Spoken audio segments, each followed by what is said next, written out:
આજે તો ફટાફટ ઘરનું કામ પતાવી નાખ્યું, કેમ કે મારે આ કાપડનું બનાવવાનું હતું ટ્યુનિક્સ. તો કસ્ટમરની ફરમાઈશ હતી, તો કસ્ટમરની ફરમાઈશ માન આદર જાળવીને આપણે મસ્ત મજાનું કટિંગ કરી નાખ્યું હતું. અને આ બાજુ મૂક્યું બધું પડતું કામ, કેમ કે મને લાગી ગઈ હતી ભૂખ. તો વાગી ગયા હતા બપોરના 12.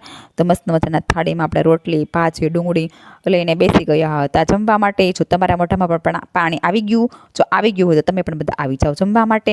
અને આ બાજુ જમી કારવીને આપણે લાગી ગયા હતા આપણા ધંધે. તો કોને કોને મારી જેમ સ્ટિચિંગ કરતા આવડે છે એ કમેન્ટ કરીને કહી દેજો. અને પછી પાછી આપણે લાગી ગઈ હતી પાછી નાની એવી ભૂખ. તો આવી ગઈ હતા પાણીપુરીની લારીએ પાણીપુરી ખાવા માટે. તો આ પાણીપુરીવાળો રચના સાઈડ રહે છે, જો રચના સર્કલ પાસે જો એ સાઈડ રહેતા હોય તો હું તમને એડ્રેસ આપી દઈશ. આપણે બહુ સરસ પાણીપુરી બનાવે છે, તો ફટાફટ કીધું પાણીપુરી આપો, કેમ કે લાગી ગઈ છે ભૂખ. તો બસ પછી જો ઘર આવીને પણ પાછું આપણે જમવાનું હતું, તો મસ્ત મજાનું જમવાનું લઈને બેસી ગયા હતા. તો લાઈક, શેર, સબસ્ક્રાઈબ જરૂર કરી દેજો.